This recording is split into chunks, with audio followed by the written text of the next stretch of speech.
காண்கின்றோம். அவர் ஆட்சிக்கு வந்த பொழுது 7% இருந்த கற்றோர் அவர் ஆட்சி முடியும் பொழுது 37% உயர்ந்தனர். கல்வியா செல்வமா என்று கேட்டார். கல்விதான் என்று கூறுவார். செயல்படுத்தியும் காட்டினார். ஒரு செல்வந்தனின் பெயருக்கு பின்னால் 10 கோடி என்றா போட முடியும்? இல்லை. அதே ஒரு படித்தவரின் பெயருக்கு பின்னால் அவர் படித்த பட்டத்தை தான் போட முடியும். அதுபோல உன் பிள்ளைக்கு உயர்வு வேண்டுமா என்று கேட்டார். பிள்ளை ஊனமானால் சொத்து சேர்த்து வை, சொத்து சேர்த்து வைத்து பிள்ளையை ஊனமாக்காதே என்று கூறினார். தமிழகத்தின் சிறந்த தமிழர் ஆக்கினார். அது மட்டுமல்லாமல் நம் கல்வி கண் திறந்த காமராஜர் ஆவார். ஜப்பான் நம் நாட்டிற்கு 10 சர்க்கரை ஆலைகளை கட்டித்தர ஒப்புக்கொண்டது.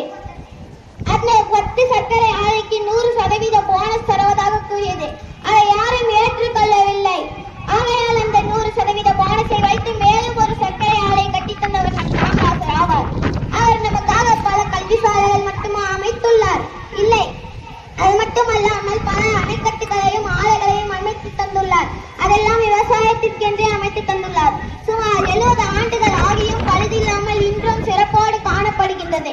தமிழக முதல்வருக்கு உரியது மெடிக்கல் காலேஜில் உரியது 60 சீட் ஆகும். அந்த 60 சீட்டையும் செலக்ட் செய்யும்படி IAS அதிகாரிகளிடம் ஒப்படைத்தார்.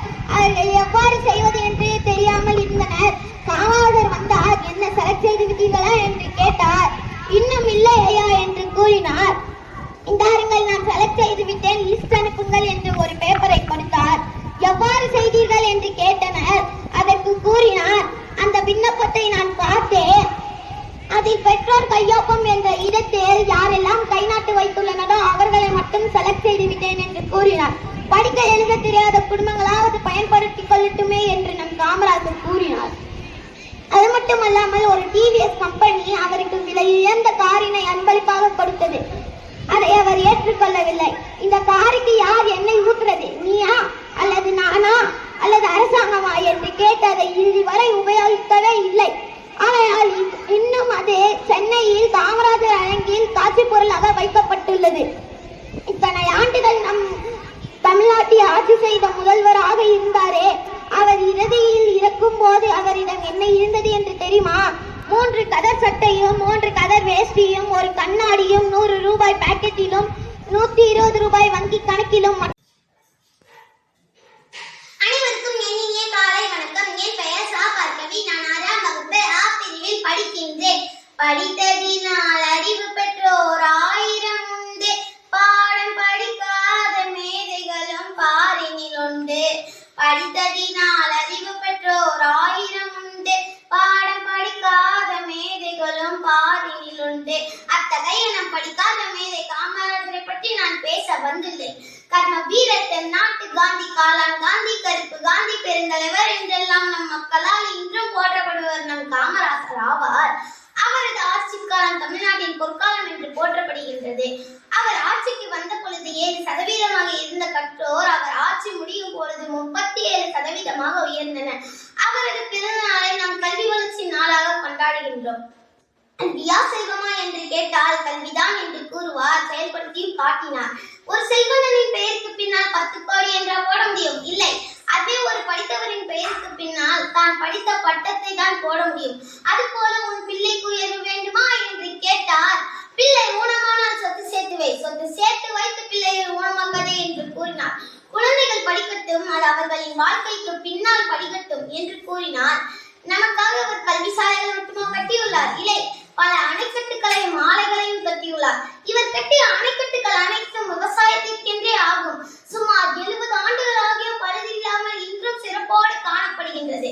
அது மட்டுமல்லாமல் ஜப்பான் நம் நாட்டிற்கு 10 சர்க்கரை ஆலையை கட்டித்தர ஒப்புக்கொண்டது. ஒரு ஆலைக்கு 10% போனஸ் என்றால் 100% போனஸ் தருவதாக கூறியது. அதை யாரும் ஏற்றுக்கொள்ளவில்லை. ஆகையால் அந்த பணத்தை வைத்து மேலும் ஒரு சர்க்கரை ஆலையை கட்டி தந்தவர் நம் காமராஜர் ஆவார். தமிழக முதல்வருக்கு ஒரு மெடிக்கல் காலேஜில் உரியது 60 சீட் ஆகும். அந்த 60 சீட்டையும் செலக்ட் செய்யும் பணியை IAS அதிகாரிகளிடம் ஒப்படைத்தார். அவர்கள் எவ்வாறு செய்வது என்று தெரியாமல் இருந்தனர். அவர் கூறினார், அங்கு வந்து என்ன செலக்ட் செய்து விட்டீர்களா என்று கேட்டார். இன்னும் இல்லையா என்று கூறினார். நான் செலக்ட் செய்து விட்டேன் படியுங்கள் என்று ஒரு பேப்பரை கொடுத்தார். எவ்வாறு செய்தீர்கள் என்று கேட்டனர். அதுக்கு கூறினார், ஒன்றுமில்லை, அந்த விண்ணப்பத்தை பார்த்தேன். அதில் பெற்றோர் கையொப்பம் என்ற இடத்தில் யாரெல்லாம் கை நாட்டு வைத்துள்ளனரோ அவர்களை மட்டும் செலக்ட் செய்து விட்டேன் என்று கூறினார். படிக்க எழுத தெரியாத குடும்பங்களாவது பயன்படுத்திக் கொள்ளட்டுமே என்று கூறினார் நம் காமராஜர். ஒரு டிவிஎஸ் கம்பெனி அவருக்கு விலை உயர்ந்த காரினை அன்பளிப்பாக கொடுத்தது. இந்த காருக்கு யார் என்னை உத்தரது, நீயா, நானா அல்லது அரசாங்கமா என்று கேட்டு அதை இதுவரை உபயோகிக்கவே இல்லை. ஆகையால் அந்த காரை இன்னும் சென்னையில் காமராஜர் அரங்கில் காட்சி பொருளாக வைக்கப்பட்டுள்ளது. நமக்காக இத்தனை ஆண்டுகள் முதல்வராக இருந்தாரே, அவர் இறுதியில் இறக்கும் போது அவரிடம் என்ன இருந்தது என்று தெரியுமா? ஒரு கண்ணாடி, 100 ரூபாய் பாக்கெட்டிலும் 120 ரூபாய் வங்கி கணக்கிலும் 3 கதர் சட்டையும் 3 கதர் வேஷ்டியும் மட்டுமே இருந்தது. சொந்த வீடு கூட இல்லாத முதல்வர் நம் காமராஜர். என்னை கொடுத்து இந்த மண்ணை காப்பேன் என்று கூறினார். நம் பிள்ளைகளின் கல்வி கண் திறக்க பிச்சை எடுத்தாவது உதவுவேன் என்று கூறினார். இறுதியில் ஒன்றை கூறுகிறேன், கற்க கசடர கற்பவை கற்ற பின் நிற்க அதற்கு தக என்று வள்ளுவர் வாக்கு. இதை பார்த்தீர்களா? இந்த திருக்குறளில் ஒரு துணைக்கால் கூட இல்லாமல் நம் வள்ளுவர் இயற்றியுள்ளார்.